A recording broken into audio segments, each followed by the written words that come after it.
Simba es un proyecto gratuito de promoción de la lectura. Ayúdanos a que nuestros libros lleguen a más gente compartiendo lecturas en las redes sociales.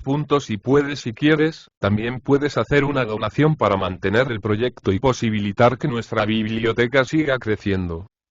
El artículo de fondo: Benito Pérez Galdós. Cuento índice primero. Basta de contemplaciones. Basta de contubernios. Basta de flaquezas. Ha sonado la hora de las energías. Creíamos que los hechos, tan claros ya en la mente de todo el mundo, se presentarían al fin en su espantosa gravedad a los ojos del insensato poder que dirige los negocios públicos. Juzgando que toda obcecación, por grande que sea, ha de tener su límite, creíamos que el gobierno no podría resistir a la evidencia de su descrédito. Creíamos que, deponiendo la terquedad propia de todos los poderes que no se apoyan en la opinión, se resolvería al fin a entrar por más despejado y seguro camino, si no consideraba como la mejor de las enmiendas el abandonar la vida pública. Esperábamos inquietos, ante los grandes males que afligen a la patria. Esperábamos callando, sin dejar de conocer los diarios y cada vez más graves errores de este insensato gobierno. Hemos esperado hasta lo último, hasta que los escándalos han sido intolerables. Hemos callado, mientras el callar no fue gravísima falta. Ya no hay esperanza. Es preciso no ocultar la verdad al país, y nosotros faltaríamos al primero de nuestros deberes, si un momento más permaneciéramos en esta actitud. Nuestro patriotismo nos impele a obrar de este modo. Y como sabemos que la opinión pública es la única. Al llegar aquí, el autor del artículo se paró. La inspiración, si así puede decirse, se le había concluido. Y como si el esfuerzo hecho para crear los párrafos que anteceden produjera fatiga en su imaginación, se detuvo, con ánimo de proseguir, cuando las varias ideas, que repentinamente y en tropel vinieron a su imaginación, se disparan. Era su entendimiento tan pobre, que no hay noticia de que produjera nunca cosas de provecho, pues no han de tenerse por tales sus lucubraciones soporíferas sobre el origen de los poderes públicos y el equilibrio de las fuerzas sociales. Era, además de corto, díscolo. Porque jamás pudo adquirir ni sombra de método. Descollaba en las digresiones, y cuando se ocupaba en desarrollar una tesis cualquiera, no había fuerzas humanas que le concretaran al asunto, impidiendo sus escapadas, ya al campo de la historia, ya a la selva de la moral, ya a los vericuetos de la arqueología o de la numismática. Por todos estos campos, cerros y collados corría complaciente y alborozada la imaginación del autor del artículo de fondo, cuando interrumpido el hilo lógico de este, y olvidado el asunto y desbaratado el plan, ocuparon su mente, apoderándose de ella de un modo atropellado, violento y como de sorpresa, las intrusas ideas de que se ha hecho médico. Procedían estas de todos los objetos, de todas las ilusiones, de todos los recuerdos, de mil fuentes diversas que emanaban a un tiempo una corriente sin fin. Vínole al pensamiento no sé qué fragmento de historia, con el cual se unía la imagen de un obispo de Astorga, tan testarudo clérigo como intrépido soldado. Acordábase de las torres mozárabes que había contemplado en una ciudad antigua, y al mismo tiempo se le ofrecían a la vista lagos y jardines, no sin que de pronto afease este espectáculo algún animal de corpulenta forma y repugnante fealdad. Tan pronto se le representaban los versos de algún romance que hacía tiempo leyera en amarillos y arrugados códices, como sentía el rumor de lejana música de órgano, dulcísima y misteriosa.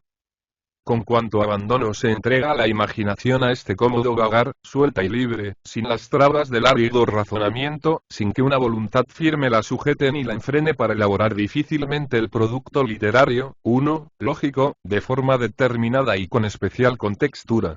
La imaginación del pobre periodista había logrado escaparse en aquellos momentos, cuando el artículo no había pasado aún de su edad infantil, y solo contaba escaso número de renglones. La imaginación del menguado escritor, después de correr de aquí para allí, con la alborozada inquietud de un pájaro que viendo rotas las cañas de su jaula, se escapa y vuela a todas partes sin fijarse en ninguna, se concretó al fin, se fijó, se regularizó poco a poco. De entre los escasos renglones del artículo interrumpido poco después de haberse dado a luz su primera idea, surgen las líneas, las sombras y luces de una inmensa catedral gótica. Crecen sus haces de columnas, teñidas de suave matiz pardo, hasta llegar a enorme altura, desparramándose después los retorcidos tallos para formar las bóvedas. Descienden del techo, cual si estuvieran suspendidas de elásticas y casi invisibles cuerdas, lámparas de oro, cuyas luces oscilantes no bastan a eclipsar el diáfano colorido de las vidrieras, que llenas de santos y figuras resplandecientes, parecen comunicar con el cielo el interior del templo. 1000 figuras van destacándose en la pared, como si una mano invisible las tallara en la piedra con sobrenatural prontitud, y lozana flora crece portentosamente a lo largo de las columnas, llevando en sus cálices animales grotescos o inverosímiles, que parecen haber sido producidos por ignorado germen en las entrañas mismas de la piedra. Las estatuas aplastadas sobre los muros se multiplican, aparecen en filas, en series, en ciclos sin fin, y son todas rígidas, tiesas, retratando en sus semblantes el fastidio del limbo o la placidez del paraíso. Alternan con ellas los seres simbólicos creados por la estatuaria cristiana, y que parecen engendro sacrílego del paganismo y la teología. Los dragones, las sibilas, los monstruos bíblicos que para representar sutiles abstracciones ideó el genio de la Edad Media, refundiendo los despojos de las sirenas y los centauros antiguos, muestran sus heterogéneos miembros, en que la figura humana se une a las más raras formas de la fantástica zoología, ya religiosa, ya heráldica, inventada por embriagados escultores. Vense en las paredes blasones de brillantes tintas, sobre suntuosos sepulcros, en que duermen el sueño del mármol arzobispos y condestables, príncipes y guerreros, empuñando báculos o espadas. Los perros y leoncillos en que apoyan sus pies parecen prestar atento oído a todo rumor que en el templo suena. Resplandece en el fondo el estofado riquísimo del altar, semejante a inmensa ascua de oro cuajada de diminutos ángeles y querubes que aletean quemándose en el seno de aquella nube incandescente, y como si la combustión les diera vida. Graves y barbudos santos, alineados con la compostura propia de los círculos celestes, aparecen en el centro de este gran apocalipsis de madera dorada, terminando tan portentosa máquina un Cristo colosal, cuyos brazos, que se abren contraídos por los dolores corporales, parece van a estrechar en supremo abrazo a todo el linaje humano. Se sienten rezos tenues y confusos, no interrumpidos por pausa alguna, como si la atmósfera interior del edificio, afectada de una vibración inherente a su esencia física, modulara un monólogo sin fin. Todo es calma y respeto. La claridad, las sombras, las formas esculturales, la gallardía de las líneas, el recóndito sonido que se creería producido por la oscilación de la masa arquitectónica. Aquel sonido, que hace pensar en la respiración de algún misterioso espíritu, habitante en las grandes cavidades de piedra, la variedad de objetos, la majestad de los sepulcros, el idealismo de los efectos de luz, todo esto produce estupor y recogimiento. Se piensa en Dios y se trata de medir la inmensidad de la idea que ha dado existencia a tan hermoso conjunto. Se siente la más grande admiración hacia los tiempos que tuvieron fe, corazón y arte para expresar con símbolos inagotables su arraigada creencia. Hallábase el menguado autor como en éxtasis, contemplando en su mente estas hermosuras del arte y de la fe, cuando un ruido de pasos primero, y la inusitada aparición de un hombre después, le trajeron bruscamente a la realidad, haciéndole fijar la vista en las cuartillas del artículo de fondo que olvidado yacía sobre la mesa. El ser que tenía delante era un monstruo, un vestíbulo. Aborrecíale en aquellos momentos más que si viniera a darle la muerte, y le inspiraba más pavor que si fuese Satanás en persona. El monstruo miró al autor de un modo que le hizo temblar. Alargó la mano pronunciando palabras que aterraron al infeliz, cual si fueran anatemas de la iglesia o sentencia de inquisidores. Estremecióse en su asiento, erizósele el cabello y miró con angustia. Y bañado en sudor frío las incorrectas líneas del interrumpido articulejo. Y aquel vestíbulo, en otros términos, pedazo de bárbaro, venía cubierto de sudor, como si hubiese hecho una larga y precipitada carrera. Y lo mismo su cara que su andrajosa y mugrienta ropa parecían teñidas de un ligero barniz obscuro. La tinta manaba de sus poros. Se diferenciaba de un carbonero en que su tizne era más consistente y como si le saliera de dentro.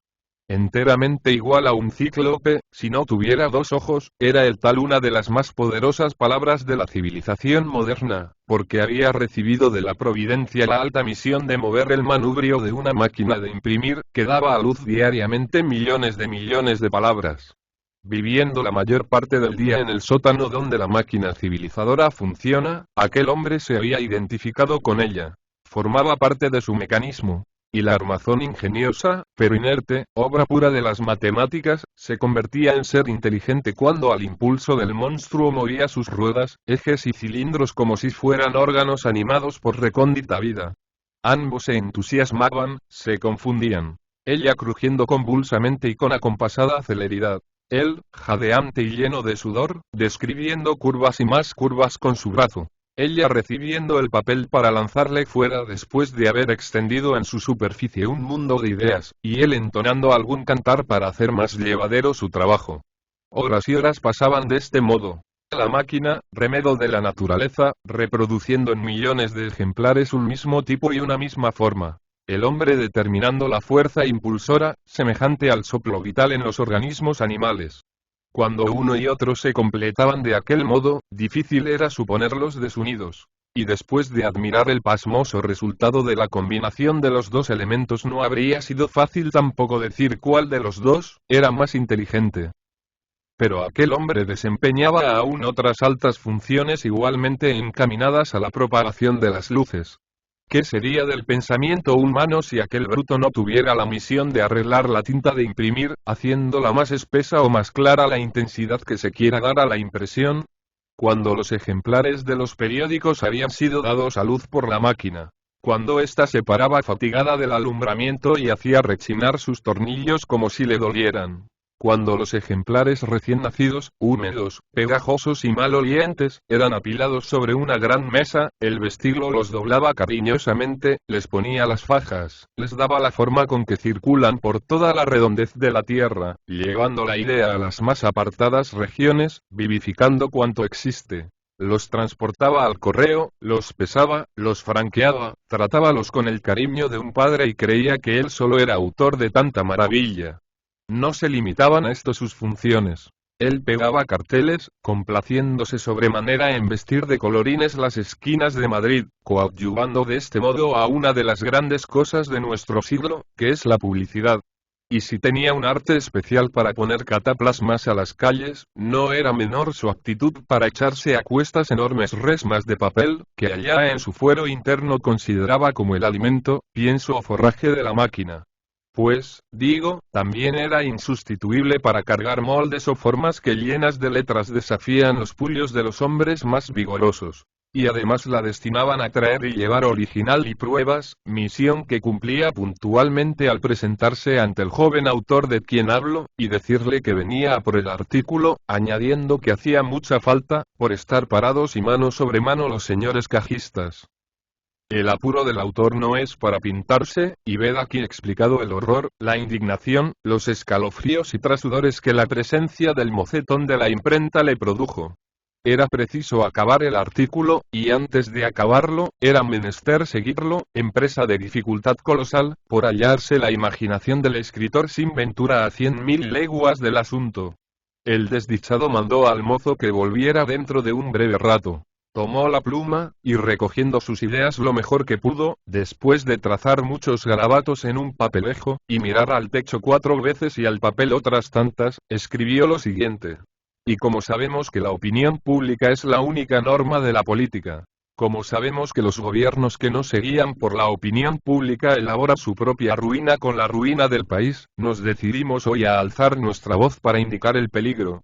El principal error del gobierno, preciso es decirlo muy alto, es su empeño en destruir nuestras instituciones tradicionales, en realizar una abolición completa de lo pasado. ¿Son las conquistas de la civilización incompatibles con la historia?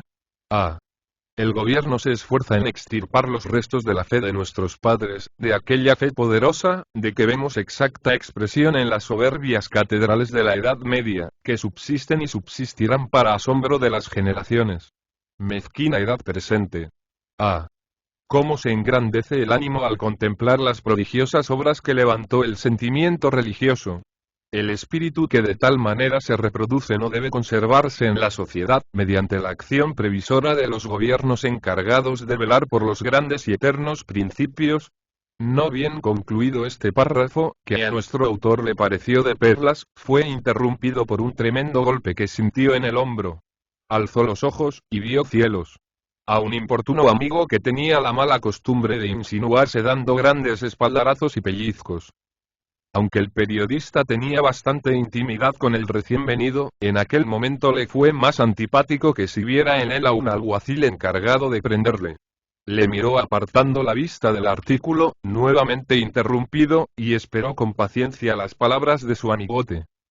Y el cual era en extremo pesado, y tenía un mirar tan parecido a la estupefacción inalterable de las estatuas, que al verla y oírle venían a la memoria los solemnes discursos de las esfinges o los augurios de cualquier oráculo u pitonisa. Hablaba en voz baja y en tono algo cavernoso, lo que no dejaba de estar en armonía con la amarillez de su semblante y con los cabellos largos que a entrambos lados de la cabeza le caían. Era además, tan lúgubre en su carácter y en sus costumbres, que no faltaba razón a los que habían dado en llamarle el sepulturero. Con el desdichado autor de quien nos venimos ocupando, tenía este hombre amistad antigua. Ambos habían corrido juntos multitud de aventuras, y sin separarse navegaron por los revueltos golfos del periodismo hasta encallar en los arrecifes de una oficina, de donde no tardó en arrojarlos un cambio ministerial, y se embarcaron de nuevo en la prensa en busca de posición social. Comunicábanse sus desgracias y placeres, partiendo unos y otros fraternalmente, y se ayudaban en sus respectivas crisis financieras, haciéndose inútiles empréstitos, y girando el uno contra el otro cuantiosas letras, a pagar 90 días después del juicio final. El lúgubre, principalmente, era un gran ministro de Hacienda y resolvía todos sus apuros por medio de grandes acometidas al bolsillo del joven escritor, que tenía entre otras cualidades la de despreciar las vanas riquezas. En cambio de estos servicios, el sepulturero ayudaba en sus amores al escritor, que era por extremo sensible, idealista de la clase más anticuada, si bien esto se compensaba por su habilidad en escribir billetes amorosos, manifestación literaria a que solo sus artículos políticos podían igualarse. También se consagraba el otro a tales entretenimientos.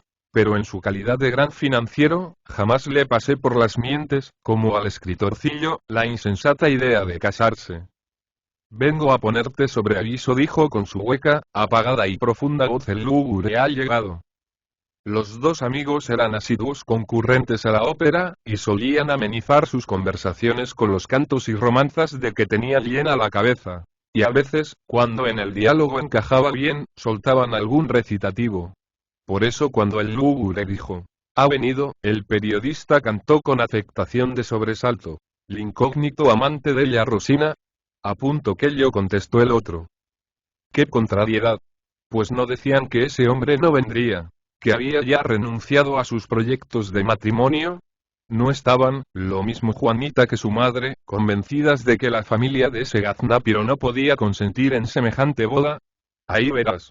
Él se ha escapado de su casa y dice que viene resuelto a dar su blanca mano. Ya sabes que la pécora de doña Lorenza bebe los vientos por atraparle. Porque parece ha de heredar, cuando muera su tía, el título de Marqués de los Cuatro Vientos. Es rico. Doña Lorenza sabe de memoria el número de carneros, bueyes y asnos que posee en sus dehesas il tuvo rivale, y está loca de contento. Si no casa a su hija con él, creo que revienta. Pero Juanita, Juanita, exclamó el escritor, mirando al techo, Juanita no puede ceder a las despóticas exigencias de esa tarasca de su madre. La ragazza te quiere. Pero si su madre se emperra en que no, y que no, yo creo que de esta vez te quedas con 3 palmos de narices. Cuando todas las contrariedades estaban allanadas, viene ese antiguo pretendiente, que si no agrada a la hija, agrada a la mamá, y esto basta. Poverino. Quita allá. Yo no lo puedo creer. La chica se resistirá. Ha jurado no tener más esposo que yo. Sí. Pero tanto la sermonean, la madre es una rata de iglesia. Frecuentan su casa, como sabes, multitud de clérigos que, según dicen, la tienen trastornado el juicio. Le han llevado el cuento de que tú eres un revolucionario impío, que insultas a Dios y a la Virgen en tus artículos, que estás excomulgado, y que debes de tener rabo, como los judíos. Doña Lorenza, que oye 7 misas al día y se confiesa 2 veces por semana, te detesta como si fueras el mismo Judas. Ella infundirá este odio a su niña, haciéndole creer que eres descendiente de Caifás, y que se va a condenar si se casa contigo. Monstruoso, inconcebible. Esa familia, chico, es la madriguera del obscurantismo. Qué rancias ideas y costumbres. En vano un espíritu fuerte, como Juanita, se esfuerza en romper los nudos de la tutela estúpida con que se la quiere oprimir. Tendrá que dejarte, y se casará con ese alcornoque, a quien los clérigos y beatas que pululan en aquella casa, elogian sin cesar, encomiando sus virtudes, su religiosidad, su grande amor a la causa carlista y sus inmensos ganados. Maldito sea el fariseísmo, exclamó el otro, indignado contra la teocracia que así se introduce en el seno de las familias para torcer los más nobles propósitos y amoldarlos a fines mundanos. Desahogaba su ira en furibundos apóstrofes, anatemas y dicterios, golpeando la mesa, lívido y descompuesto, cuando sintióse ruido de pasos y apareció la fatídica estampa del mozo de la imprenta, que volvía en busca del comenzado fondo. El artículo. Suspiró nuestro escritor, echando mano a las cuartillas, mojando la pluma con detestable humor y echando pestes contra todos los periódicos y todos los clérigos del orbe. Pasados algunos segundos, pudo fijar sus ideas, y continuó su interrumpida obra del modo siguiente. Meditemos. Si bien es cierto que el gobierno tiene la misión de velar por la conservación y prestigio de los principios morales y religiosos, también está fuera de toda duda que el más grave error en que pueden incurrir los poderes públicos es apegarse demasiado a las instituciones pasadas, protegiendo la teocracia y permitiendo que los apóstoles del obscurantismo extiendan su hipócrita y solapado dominio a toda la sociedad. Oh. La más espantosa lepra de las naciones es esa masonería clerical, que, ansiando allegar para su causa mundana toda clase de recursos, no vacila en apoderarse de la voluntad de mujeres indoctas y tímidas para entronizarse mañosamente en las familias, organizarlas a su manera, intervenir en sus actos más secretos, atar y desatar sus vínculos, y crear de este modo un influjo universal que, a poco de extendido, no podrá destruirse sino con una sangrienta hecatombe. Oh. Les conocemos bien. ¿No es notorio para todo el mundo que el actual gabinete, lejos de oponerse a tan grave mal, hace cuanto está en su mano para que tome proporciones? ¿No estamos viendo que los órganos del obscurantismo aplauden todos los actos del gobierno, y que existe un pacto tácito entre la teocracia y el poder, una comunidad de aspiraciones tal, que parecen confundirse los poderes eclesiástico y civil, cual si viviéramos en los tiempos del más brutal absolutismo? Es preciso ya decir la verdad al país. Es preciso hablar muy alto y poner las cosas en su lugar, exigiendo la responsabilidad a quien realmente la tenga. Aquí se paró el escritor, 1000 veces desdichado, porque se le acabaron las ideas. Y no pudo decir la verdad al país, porque su imaginación no se apartaba de Juanita, de la impertinente y mojigata mamá, de los clerizontes y monagos que influían en la casa, de los carneros, bueyes, cabras y asnos del futuro marqués de los Cuatro Vientos. Hizo aprovechándose de este intermedio, trató el lúgubre de entablar de nuevo el consabido palique. Pero la situación no es desesperada, dijo con ingenio. Puedes vencer y dejar a ese señor de las vacas y carneros con un palmo de boca abierta. Si yo pudiera, le mienoche cole y meglio e afretaré. Io dentro a finir bo que esto afaré, que me comprometería a arreglar el asunto empleando ciertos medios. A ver, ¿qué plan, qué medios son esos? Cualesquiera que sean, ponlos en práctica inmediatamente. Tú eres hombre de ingenio. Pero no basta el ingenio, dijo el lúgubre, para ello es preciso otra cosa, es necesario dinero. Dinero. Dovicie. ¿Pero qué papel va a hacer aquí el dichoso dinero? Eso lo veremos. Es un plan vasto y difícil de explicar ahora. Pero se trata de raptos, escalamientos, sobornos. Todo eso está muy bien en las novelas de a cuarto la entrega. No es nada de eso. Tú has de ser el principal actor en esta trama que preparo, es preciso que me des guita y te sometas a cuantos yo te mande. En cuanto a lo segundo, no veo inconveniente ninguno. Lo primero es mucho más difícil, por una razón muy sencilla. Si no se tiene, se busca. Se busca. Edove, Estiagurato. Pero explícame tus planes, ya me figuro.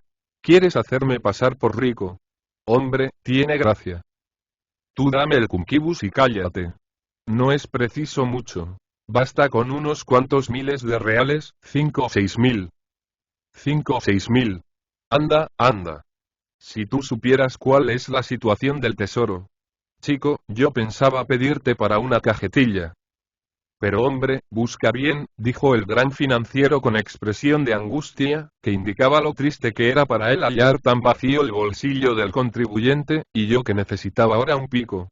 Nada más que un piquito. Piquitos a mí.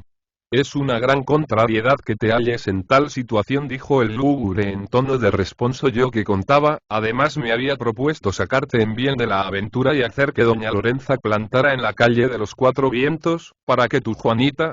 Maldita sea tu estampa y mi miseria. Exclamó el articulista con desesperación. Cuando uno se propone un fin noble y elevado, como es el del matrimonio, y no puede conseguirlo a causa de un cochino déficit, reniega de la existencia y griega. No pudo concluir la frase, porque ante sus ojos se presentó un espectro que avanzaba lentamente, con expresión siniestra y aterradora. Aquel fantasma era el monstruo tipográfico, horrible caricatura de Gutenberg, que puntual como el diablo cuando suena la hora de llevarse un alma, venía del condenado artículo. El artículo. Mal rayo me parta. Es preciso acabarlo. Y devorado por la ansiedad, trémulo y medio loco, trincó la pluma, y ala. Fácil es comprender, escribió, que esta situación no puede prolongarse mucho, por el aflictivo estado de la hacienda. Los apuros del erario son tales, que se nos llena el corazón de tristeza cuando hacemos un examen detenido de las rentas públicas. Los ingresos disminuyen de un modo aterrador, aumentan los gastos. Todas las corporaciones carecen de lo más necesario para cubrir sus atenciones. La miseria cunde por todas partes, y el ánimo se abate al considerar nuestra situación. Nos es imposible aspirar a nobles fines, porque en la vida moderna nada puede lograrse, todas las mejoras materiales y morales son ilusorias, cuando el Estado se halla próximo a una vergonzosa ruina. Ah. Es preciso llamar sobre esto la atención del país. El tesoro público está exhausto. La situación es angustiosa, insostenible, desesperada. Oh. Hay que exigir la responsabilidad a quien corresponda, apartando de la gestión de los negocios públicos a los hombres funestos. No pudo seguir, porque su amigo, que se había asomado al balcón mientras él escribía, le llamaba con grandes voces. Ven, ven, écola. Por la calle pasa la ragazza con doña Lorenza y el futuro marquesito. Oh terrible momento. El desdichado escritor levantóse de su asiento, tiró papel y plumas, sin cuidarse de que aquellos hombres funestos siguieran o no encargados de la gestión de los negocios públicos. Los dos fijaron la vista con ansiosa curiosidad en un grupo que por la calle iba, compuesto de 3 personas, a saber, una vieja por extremo tiesa y con un aire presuntuoso que indicaba su adoración de todas las cosas tradicionales y venerandas. Una joven, de cuya hermosura no podían tenerse bastantes datos desde el balcón, si bien no era difícil apreciar la esbeltez de su cuerpo, su andar airoso y su traje, en que la elegancia y la modestia habían conseguido hermanarse. Y por último, un mozalbete, cuyo semblante no era fácil distinguir, pues solo se veía algo de patillas, su poco de lentes y unas miajas de nariz. El desesperado articulista estuvo a punto de gritar, de arrojar el objeto que hallara más a mano sobre la inocente pareja que cruzaba la calle. Púsose lívido al notar que se hablaban con una confianza parecida a la intimidad, y hasta le pareció escuchar algunas tiernas y conmovedoras frases. Apretó los puños y echó por aquella boca sacos y culebras, apartándose del balcón por no presenciar más tiempo un espectáculo que le enloquecía. Al volverse, su mirada se cruzó con la mirada del bruto de la imprenta, que inmóvil en medio de la sala, más feo, más horrible y siniestro que nunca, reclamaba las nefandas cuartillas. Nada, nada, a rematar el artículo. Ciego de furor, pálido como la muerte, trémulo, y con extraviados ojos, se sentó, tomó la pluma y salpicando a diestra y siniestra grandes manchurrones de tinta, acribillando el papel con los picotazos de la pluma, enjaretó lo siguiente. Sí. Hay que apartar de la gestión de los negocios públicos a esos hombres funestos, que han usurpado el poder de una manera nunca vista en los anales de la ambición. A esos hombres inmorales, que han extendido, a todas las esferas administrativas sus viciosas costumbres. A esos hombres que escarnecen al país con sus improvisadas fortunas. Todo el mundo ve con indignación los abusos, la audacia, el cinismo de tales hombres, y nosotros participamos de esa patriótica indignación. Oh, no podemos contenernos. Señalamos a la execración de todas las gentes honradas a esos ministros funestos e inmorales, lo repetimos sin cesar, que han traído a nuestra patria al estado en que hoy se halla, irritando los ánimos y estableciendo en todo el país el reinado de la desconfianza, del miedo, de la cólera, de la venganza. Sí, castigo, venganza. He aquí las palabras que sintetizan la aspiración nacional en el actual momento histórico. Hubiera seguido desahogando los hieles de su alma, si alguien no le interrumpiera inopinadamente, en aquel crítico momento histórico, entregándole una carta, cuyo sobre, escrito por mano femenina, le produjo extraordinaria conmoción. Abrióla con frenesí, rasgando el papel, y leyó lo que sigue, trazado con lápiz apresuradamente. No puedo pintar mi martirio desde que este alcornoque de los cuatro vientos ha venido de Extremadura, con la pretensión de casarse conmigo. Mamá es partidaria de esta solución, como tú dices. Pero yo me mantengo y me mantendré siempre en la más resuelta oposición. Nada ni nadie me harán desistir, tontín, y yo te respondo de que mi actitud, vivan las actitudes, será tan firme que ha de causarte admiración. El suplicio de tener que oír las simplezas y ver el antipático semblante de cuatro vientos me dará fuerza para resistir al sistema arbitrario y a las medidas preventivas de mamá. La alegría del autor fue tan grande en aquel momento histórico, que por poco se desmaya en los brazos de su amigo. Recobró repentinamente su buen humor, volviendo los colores a su rostro demacrado. Pero la presencia del siniestro gañán de la imprenta, que inmóvil permanecía en medio de la sala, le hizo comprender la necesidad de concluir su obra, que reclamaban con furor los irritados cajistas y el inexorable regente. Tomó la pluma, y con facilidad notoria terminó de esta manera. Pero, en honor de la verdad, y penetrándonos de un alto espíritu de imparcialidad, deponiendo pasiones bastardas y hablando el lenguaje de la más estricta justicia, debemos decir que no tiene el gobierno toda la culpa de lo que hoy pasa. Sería obcecación negarle el buen deseo y la aspiración al acierto. Ah. Su gestión tropieza con los obstáculos que la insensata oposición de los partidos revolucionarios hace de continuo. Y los males que sufre el país no proceden, por lo general, de las altas regiones. Todos los ministros tienen muchísimo talento, y se inspiran, ¿a qué negarlo?, en el más puro patriotismo. Ah. Nuestro deber es excitar a todo el mundo para que, por medio de hábiles transacciones, por medio de sabios temperamentos, puedan el pueblo y el poder hermanarse, inaugurando la serie de felicidades, de inefables dichas y de prosperidades sin cuento que la providencia nos destina. Pu.